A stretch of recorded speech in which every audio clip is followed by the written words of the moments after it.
कमाओ बेटी। स्वाति 18 साल की थी जब पिता की मौत हुई थी। स्वाति, तू ही आज से इस घर का बेटा है। तेरा एक भाई और एक बहन, दोनों की जिम्मेदारी तेरी ही है।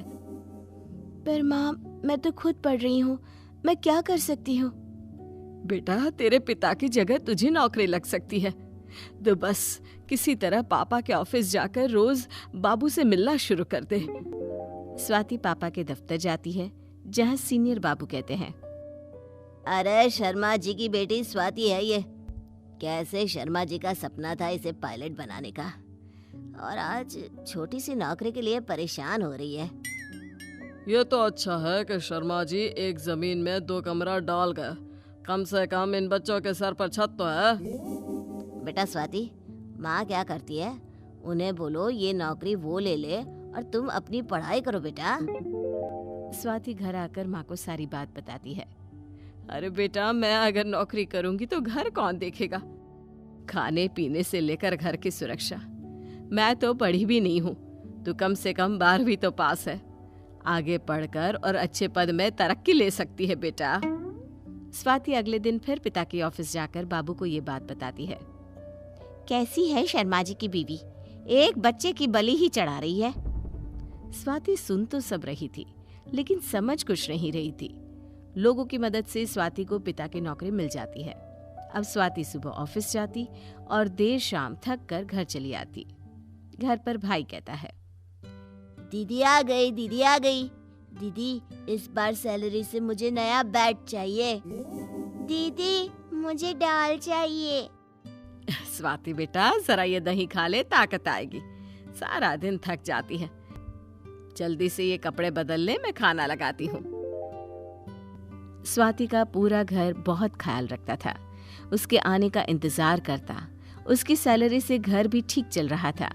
धीरे धीरे दोनों भाई बहन बड़े होने लगते हैं। तभी एक रोज जब स्वाति घर पर नहीं थी तो उनके घर की बेल बजती है। सामने खड़ी होती है पड़ोसन। अरे आइए आइए बहन, कैसे आना हुआ? बैठिए ना। आप लोगों का संघर्ष देखा नहीं जाता। अब तो आपका बेटा भी कमाने लायक हो रहा है। हाँ बहन जी, साल 6 महीने में कहीं ना कहीं तो लग ही जाएगा। वो मैं आपकी बेटी के लिए रिश्ता लेकर आई थी। अब उम्र भी तो हो रही है बच्ची की। हाँ, हम लोग भी बात कर रहे थे कि छोटी के लिए कोई अच्छा लड़का मिल जाता। अरे कैसी बात कर रही है स्वाति की माँ? मैं तो स्वाति के लिए रिश्ता लेकर आई थी। कितनी सरल, मधुर बोल और सरकारी नौकरी। लड़कों की तो लाइन लगी है, और वो भी एक से बढ़कर एक। खड़ी हो जाइए, और वो रहा रास्ता बाहर का, दफा हो जाओ। अरे घर जो लड़की चला रही है, सरकारी नौकरी की लालच में उसे ले जाओगी? अरे निकला यहाँ से। पड़ोसन को स्वाति की माँ का व्यवहार बिल्कुल अच्छा नहीं लगता। उसे गुस्सा आ जाता है। अच्छा, तो बिठा कर रखोगी क्या सारी जिंदगी घर पर लड़की को? और तुम्हें काहे की चिंता है? बेटी मेरी, जो चाहे मैं करूं। पड़ोसन भी बड़बड़ाकर निकल ही रही थी। कितनी लालची औरत है, बेटी की जिंदगी खराब कर रही है पैसों की लालच में। आज तो रिश्ते आ रहे हैं, कल को पूरी जिंदगी घर पर बिठाने की ही जरूरत ना पड़ जाए। स्वाति वहीं से आ रही होती है। वो पड़ोसन की बात सुन लेती है। अरे क्या हो गया माँ, ये कंचन आंटी क्यों बड़बड़ाकर निकल रही थी? अरे कुछ नहीं, तू आ गई बेटा, जाकर चेंज कर ले। मैं खाने को नाश्ता और चाय लेकर आती हूँ। धीरे धीरे वक्त गुजरता है। छोटी बहन की शादी और छोटे भाई की भी शादी हो जाती है। अरे स्वाति दीदी, आज आप लेट हो गई। ऑफिस से कहाँ रह गई थी? कुछ नहीं, काम ज्यादा था ना, इसलिए। अच्छा ठीक है, मैं नाश्ता ला रही हूँ, आप आराम से कपड़े बदल ले। अरे रोटी का वक्त हो रहा है। स्वाति चाय पिएगी क्या? क्यों? माँ, मेरी आदत है ना, मैं इतनी जल्दी खाना नहीं खाती हूँ। बहू, तू खाना लगा, इसे चाय पीनी होगी तो खुद ही बना लेगी। स्वाति को माँ की बात का बुरा लगता है। तभी भाई आ जाता है। स्वाति दीदी, मैं आपसे बात करने ही वाला था। वो क्या है ना, ये घर बनवाना है तो। अरे तो बनवा लो ना, किसने मना किया है? अरे कैसे बनवाएगा? पैसे किसके पास है? वो बेचारा जो कमाता है वो तो घर गृहस्थी में लग जाता है। तू तो लोन ले सकती है ना बेटा। ठीक है, मैं कल बात करती हूँ बैंक वालों से। स्वाति अपनी सैलरी में लोन लेकर घर बनवाती। स्वाति की सारी जिम्मेदारियां जो माँ ने उसके लिए रखी थी वो धीरे धीरे खत्म हो गई होती है और घर में उसकी कीमत भी खत्म हो चुकी होती है। क्या है स्वाति, ये पूरा कमरा घेर कर रहती है? मैं तो कहती हूँ तू मेरे कमरे में शिफ्ट हो जा, तेरे कमरे को गेस्ट रूम बना देते हैं। स्वाति को बहुत बुरा लगता है। वो सोचती है कि माँ का व्यवहार ऐसे कैसे बदल सकता है। नहीं माँ, मैं अपना कमरा नहीं छोड़ूंगी, मेरी भी तो प्राइवेसी होती है।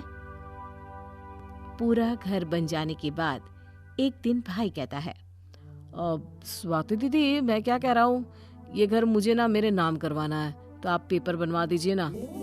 स्वाति बात को टाल देती है। कुछ दिन बाद फिर से, दीदी घर मेरे नाम करवा दीजिए ना, क्यों नहीं करवा रही है आप? नहीं करवाऊंगी, फिलहाल तो बिल्कुल नहीं करवाऊंगी।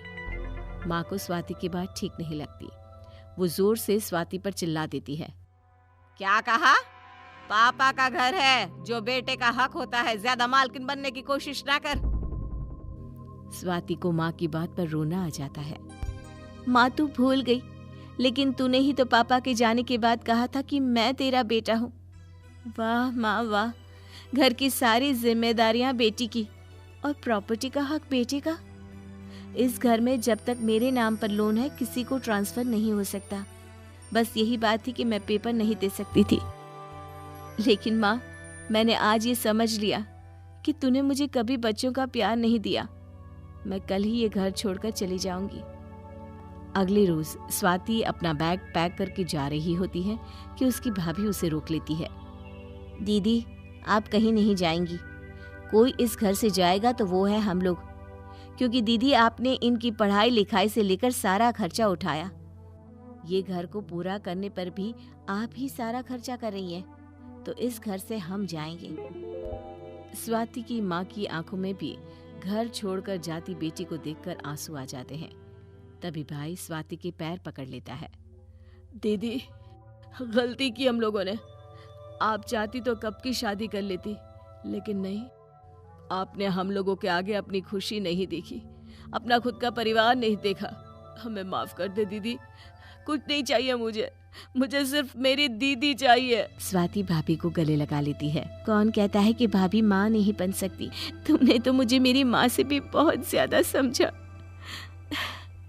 मैं तुम्हारे साथ ही रहूंगी हमेशा।